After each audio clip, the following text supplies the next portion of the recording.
প্ল্যানটা আগে দেখো আজকে। Lesson plan. লেসন প্ল্যান মানে তোমার যাকে বলে ডেমো টিচিং। ঠিক আছে স্যার, চেষ্টা করছি।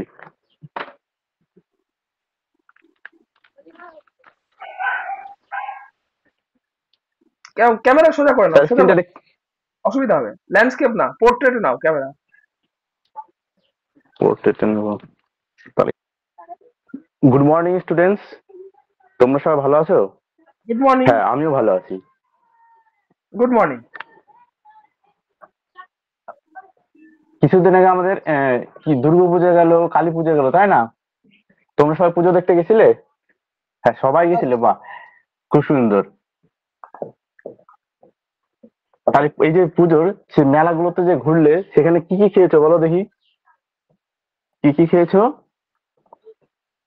ফুচকা খেয়েছো, আর কি কি বলো সবাই?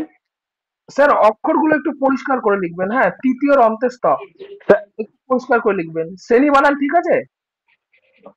হ্যাঁ স্যার, এখন তো এইটাই নাই। আমি তো দীর্ঘই জানতাম, ঠিক আছে চলেন শুরু করেন।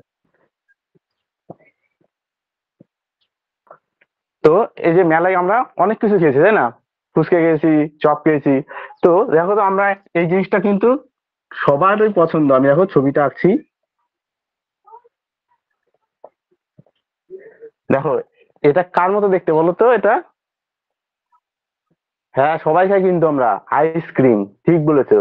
এই আইসক্রিমটা সবাই খেতে পছন্দ করে, তাই না? এই আইসক্রিমকে আরেকটা জিনিস বলা হয়, জানো কি বলা হয়? একে বরফও বলা হয় কিন্তু।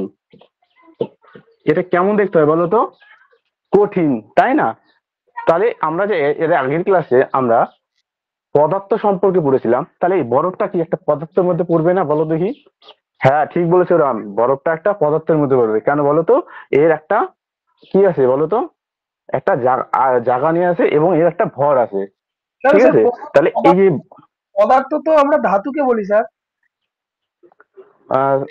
স্যার, পদার্থ হচ্ছে সেই পদার্থ যার একটা মানে নির্দিষ্ট একটা জায়গা নিয়ে থাকবে, এবং তার একটা নির্দিষ্ট ভর থাকবে। কিন্তু আমি তো স্যার জানতাম ধাতু পদার্থ। স্যার, ধাতু একটা পদার্থ, যে কোনো ধাতু হতে পারে, সেটা একটা পদার্থ, কারণ সে একটা জায়গা নিয়েছে এবং তার একটা আয়তন আছে। আজকে জানলাম বরফ পদার্থ। Thank you sir. মানে স্যার, আমি ওদেরকে বোঝানোর জন্য বলছি এটা। ঠিক আছে আপনি বলেন, আমি ইন্টারাক্ট করছি তো অ্যাজ এ স্টুডেন্ট হিসাবে। ও ঠিক আছে স্যার। তো এই, তাহলে দেখো এটার একটি একটা আয়তন আছে, এটা কঠিন। তাহলে দেখো আমরা আজকে বলবো পদার্থের যে তিনটে অবস্থা হয়, কঠিন, তরল আর গ্যাসীয়। তাহলে আমি কি বললাম? পদার্থের তিনটে অবস্থা বললাম, কঠিন, তরল আর গ্যাসীয়। এই কঠিন, তরল, গ্যাসীয়, দেখো এই বরফটা যখন আমরা বরফ আকারে থাকে, যখন আমরা হাতে নিই দোকানদারের কাছ থেকে, তখন এটা কেমন থাকে? শক্ত থাকে, দেখবে শক্ত। এই শক্ত জিনিসটাকে বলা হয় কঠিন। তাহলে এটা কি হলো? কঠিন।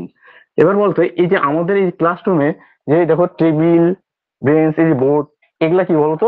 এগুলো কিন্তু একটা কঠিন। এগুলো তাহলে কি একটা পদার্থ কিন্তু। ঠিক আছে, তাহলে এই বোর্ডটা কি একটা পদার্থ। এবার তো এই বরফটা যদি আমরা অনেকক্ষণ যদি রেখে দিই, তাহলে অনেকক্ষণ যদি আমরা রেখে দিই, তাহলে দেখবে এই বরফটা গলে কি হয়ে যাবে? জলে পরিণত হয়ে যাবে। লক্ষ্য করেছো? হ্যাঁ হ্যাঁ, ঠিক বলেছো সীমা, তুমি লক্ষ্য করেছো, তাই তো? এরকম বরফটা যদি গলে যায়, তখন সেটা কিসে পরিণত হয়ে যাবে? জল। তাহলে যখন প্রথম আমরা বরফটা নিলাম, তখন কেমন অবস্থা ছিল? কঠিন অবস্থা ছিল। পরে দেখো এটা গলে গিয়ে কিসে পরিণত হলো? জলে পরিণত হলো। এবার এই জলটা তাহলে কিসে হলো? এটাকে আমরা বিজ্ঞানের ভাষায় বলবো তরল। তাহলে এই জলটাকে আমরা কি বলবো? তরল। দেখো প্রথমে ছিল কঠিন, তারপর হলো তরল। এবার তো সে আমাদের আরেকটা পদার্থ অবস্থা থাকলো বাকি, সেটা হচ্ছে গ্যাসীয়। এবার এই জলটাকে যদি আমরা গরম করি, দেখবি আমরা অনেক সময় বাড়িতে দেখবে ভাত রান্না হয়, হয় না? এই ভাত রান্নার সময় দেখবে ভাতের যে হাঁড়ি আছে, সেই হাঁড়ি থেকে সাদা সাদা ধোঁয়ার মতো বেরিয়ে যায়। দেখবি সেই যে ধোঁয়াগুলো হচ্ছে কি বলতো? জল থাকে হাঁড়িতে, আর কি চাল দেওয়া থাকে, সেখান থেকে জলটা বাষ্প হয়ে বেরিয়ে যায়। এই যে জল বাষ্প হয়ে বেরিয়ে যাচ্ছে, মানে ছিল জল, তারপর কি গরম দেওয়ার পর হয়ে যাচ্ছে বাষ্প। এই যে বাষ্প হলো, এই বাষ্পটাকে বলা হয়, এটাকে বলা হয় গ্যাসীয়। এর অবস্থা নাম কি?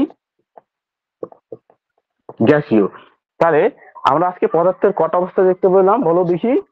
হ্যাঁ, ঠিক বলেছো, আমরা আজকে পদার্থের তিনটা অবস্থা দেখতে পেলাম। কঠিন, তরল, গ্যাসীয়। এবার আমাকে বলো তো, তোমরা মেলায় গেলে একটা গ্যাসীয় জিনিসই তোমরা কেনো, কিন্তু খুব কিনতে পছন্দ করো, জিনিসটা বাড়িতেও নিয়ে আসো, বা ওটা মুখ দিয়েও কিন্তু ফোলানো যায়। বলো তো আমি কি বলছি, কার কথা বলছি? হ্যাঁ, ঠিক বলেছো। আমি বেলুনের কথা বলছি। তার বেলুনের মধ্যে কি দেওয়া থাকে বলো তো?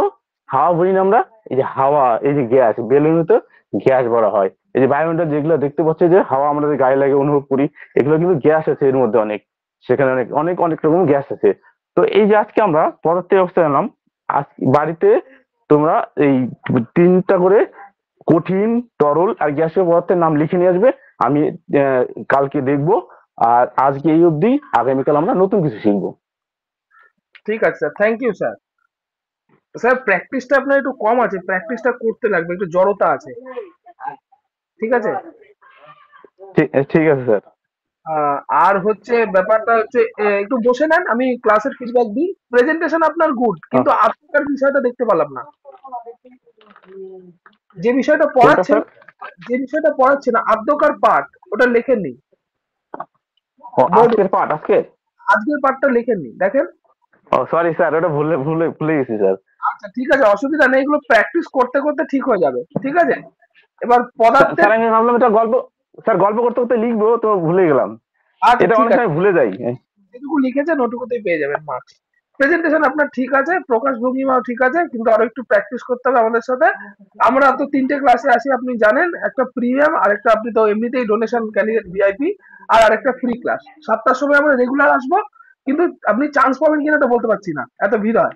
স্যার ঠিক আমি আছে। আমি আমি 7টার সময় তো পারবো না, ওই যে আমার নেটওয়ার্ক সমস্যা থাকে দিনের বেলায়, তাই একটু নেটওয়ার্কটা ভালো থাকে। আমি এই 9টা ক্লাসটা জয়েন করতে পারবো। হ্যাঁ, আপনার এই 9টা 10টার ক্লাসটাই আমরা অ্যাটেন্ড করেছি, যেটা ভিআইপি ক্লাস হচ্ছে। ঠিক আছে, এখনকার ক্লাসটা হ্যাঁ স্যার। ভিআইপি ক্লাস হচ্ছে, নইলে আমাদের 7টাই ক্লাস চলে। ঠিক আছে। এবার হচ্ছে পদার্থের 3টি অবস্থা, কঠিন, তরল, গ্যাসীয়। এছাড়াও পদার্থের আর কি অবস্থা আছে? স্যার আরেকটা আছে প্লাজমা, যেটা তরল আর হচ্ছে কঠিনের মাঝামাঝি অবস্থা। প্লাজমা আর বলা হয়, যেটা আমরা যে জেলি জেলি খাই, জেলি। আর কিছু? স্যার আমি এইটুকু আপাতত জানি। 4টে অবস্থা হলো, বর্তমানে তো 5টা অবস্থা। স্যার আরেকটা অবস্থা সম্পর্কে আমার জানা নাই, জানতে হবে এটা। আর কিছু অতি তরল, যেটা কেরোসিন তেল। কেরোসিন তেল আর জল, এদের মধ্যে ঘনত্বের পার্থক্য আছে। হ্যাঁ, অবশ্যই স্যার, হ্যাঁ এটা জানি। তরল, গ্যাসীয়, প্লাজমা, আর একটা অতি তরল। ঠিক আছে। হ্যাঁ স্যার, এটা জানতাম না, যে অতি তরলটা জানতাম না। হ্যাঁ, এটা এটা ভালো হলো স্যার। আপনি একটু গুগল বা আপনি চ্যাট জিপিটি করে নেবেন। ঠিক ঠিক আছে স্যার, ঠিক স্যার। তা সেদিনকে শুনেন, একটা ঘটনা বলি। একটা স্টুডেন্ট আমাকে এখানে কমেন্ট লিখছে যে স্যার আপনি গালাগালি দিচ্ছেন কেন। বুঝলেন তো, গালাগালি দিচ্ছেন কেন? তা আমি বললাম আমার তো পুরোটাই ইউটিউব চেক করে নিয়েছে, তা ওখানে গালাগালি খুঁজে পেলাম না। আমিও ভিডিওটা ভালো করে হুম। দেখলাম। ঠিক আছে। তারপরে আমি দেখলাম এক জায়গায় আমি বলেছি চ্যাট জিপিটি 2বার ব্যবহার করবে। আর বলছি মানে, যে ইন্টারভিউ ইন্টারভিউ দিচ্ছে সে বলছে স্যার গালাগালি দিচ্ছেন কেন। মানে এখনো এরা কতটা মানে ডিস্টেন্সে আছে, যেখানে এআই এদের এখনো হাতের বাইরে। এআইটা খুব ভালো জিনিস, এআইটা ব্যবহার করবেন। ঠিক আছে। হ্যাঁ স্যার, অবশ্যই অবশ্যই। আচ্ছা আপনি আমাকে একটা কথা বলুন, এই যে পদার্থের অবস্থা বোঝানোর সময় কি টিএলএম ব্যবহার করবেন? স্যার এখানে মানে মানে বাস্তব ধারণা দিতে চাই, তাহলে তো মানে আমি গ্যাসের ধারণাটা বেলুন আনতে হবে।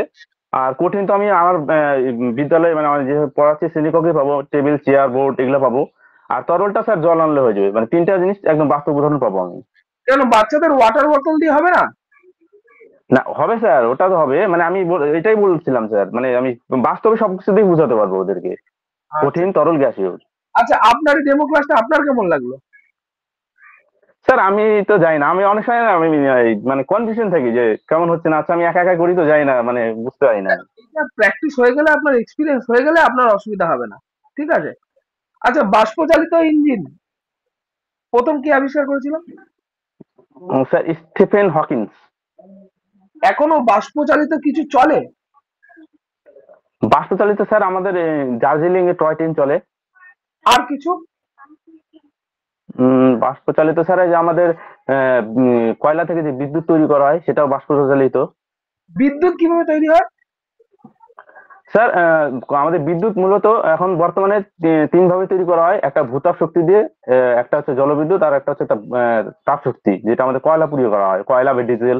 যেগুলো জ্বালানি তেল হয় বা জ্বালানি দিয়ে। তো এখানে প্রথমে সেই জ্বালানি দিয়ে জলকে গরম করা হয় এবং সেই জল থেকে যে বাষ্প হয় সেই বাষ্প দিয়ে টারবাইন ঘুরিয়ে তারপর বিদ্যুৎ তৈরি করা হয়। ভূতাপ শক্তির প্র্যাকটিক্যাল কোথায় হচ্ছে? স্যার এটা আমি সঠিক বলতে পারছি না এই মুহূর্তে, কিন্তু আমি যেটা জানি গুজরাটে কি কিছু একটা জায়গা হবে, আমি জায়গার নামটা ভুলে যাচ্ছি। আর আমাদের একটা ভূতাপ শক্তির বাস্তব উদাহরণ হচ্ছে আমাদের বীরভূমের বক্রেশ্বর, আচ্ছা। উত্তর উষ্ণ, বর্ধমান। আচ্ছা। তা আমি একটা প্রশ্ন করেছিলাম, বিদ্যুৎ কিভাবে তৈরি হয়? বিদ্যুৎ প্রসেসটা, আহ, কয়লা পোড়ানো হয় ঠিক আহ, আছে, প্রসেসটা বলো। স্যার বিদ্যুৎটা তৈরি হয়েছে স্যার, সেখানে একটা আমাদের মোটর থাকে, সেই মানে তামার কয়েল, সেই কয়েলের সেই কয়েলটিকে আহ, উম, উম, আপনার হচ্ছে ম্যাগনেট মানে হচ্ছে চুম্বকের মধ্যে ওই ম্যাগনেটটাকে ঘোরানো হয়, ওই কয়েলটাকে ঘোরানো হয়, তখন সেখানে বিদ্যুৎ উৎপন্ন হয়। আচ্ছা, কোন লোহায় সব থেকে বেশি চৌম্বক শক্তি থাকে? কোন ধরনের লোহা? কাঁচা লোহা স্যার, কাঁচা লোহা। টাইপ বাতাও, ক্লাসিফিকেশন বলো। স্যার টাইপটা এই মুহূর্তে আমি ভুলে গেলাম। ম্যাগনেটাইট। হ্যাঁ স্যার, স্যার স্যার। আচ্ছা ঠিক আছে, বলো এবার তুমি কি জানতে চাও? স্যার মানে আমার মানে মানে আমার কেমন হচ্ছে, আমি মানে চান্স পাবো কিনা সেটাই আমি ভয় লাগছে আমার। আমি আমি একটা এমনি ক্যাটাগরিতে আমি এসসি আছি, আমার হচ্ছে এমনি একটা একাডেমিক 26.26 আছে। কোনো চিন্তা নেই, তোমার হয়ে যাবে। কিন্তু বিষয়টা হচ্ছে তুমি, মেন ব্যাপার আমার একটা জিনিস মনে হচ্ছে তুমি রেগুলার প্র্যাকটিসটা করছো, যেরকম করছো সেরকম করতে হবে, এটা অফ দেবে না।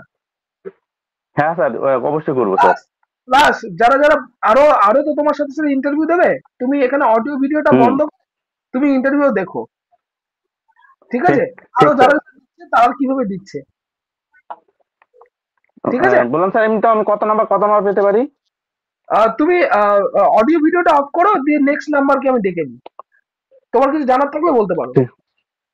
স্যার বললাম আমি এমনি কত নাম্বার